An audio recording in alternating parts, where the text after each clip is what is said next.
സ്വർണം കട്ടതാരപ്പ എന്ന് ചോദിച്ചാൽ സഖാക്കളാണ് അയ്യപ്പ എന്ന് പറയുന്നത് എന്ത് വസ്തുതയുടെ അടിസ്ഥാനത്തിലാണ്? ഞാൻ എടുത്തു നോക്കുകയായിരുന്നു. ഇതിനകത്ത് ഇപ്പോൾ കേസിൽ ജയിലിൽ കിടക്കുന്ന രണ്ടുപേര്, അതിൽ രണ്ടുപേര് CPM-ന്റെ മുതിർന്ന നേതാക്കളാണ് എന്നത് ഞാൻ വിസ്മരിക്കുന്നില്ല.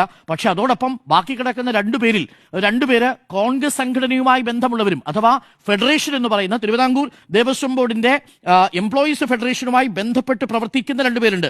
ഞാൻ ആ സംഘടനയുടെ പേര് പറയാം. അതിലൊന്ന് ദേവസ്വം എംപ്ലോയീസ് ഫ്രണ്ട് എന്ന സംഘടന, അത് കോൺഗ്രസ് അനുകൂല സംഘടനയാണ്.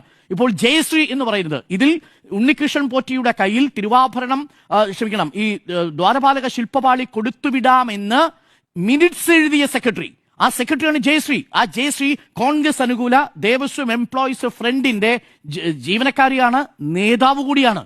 അപ്പോ സഖാക്കളാണോ അയ്യപ്പ എന്ന് ചോദിച്ചു കഴിഞ്ഞാൽ ഇത് സഖാവാണോ ഈ ജയശ്രീ? അത് വസ്തുതാപരമായി ശരിയല്ലോ. രണ്ടാമത്തെ നിഷേധിച്ചിട്ട് കാര്യമില്ല. ദേവസ്വം ഫ്രണ്ട് എന്ന് പറയുന്നതാണ്. അങ്ങനെയാണെങ്കിൽ തിരിച്ച് നിഷേധിക്കാം. സഖാക്കളും കോൺഗ്രസും ഉണ്ടല്ലോ. അപ്പൊ അവിടെയാണ് രാഷ്ട്രീയ വിയോജിപ്പ്. അത് തിരിച്ചു വരുമ്പോൾ അങ്ങനെ വരുമല്ലോ. അതാണ് ഞാൻ പറഞ്ഞത്. രാഷ്ട്രീയ വിയോജിപ്പാണ്.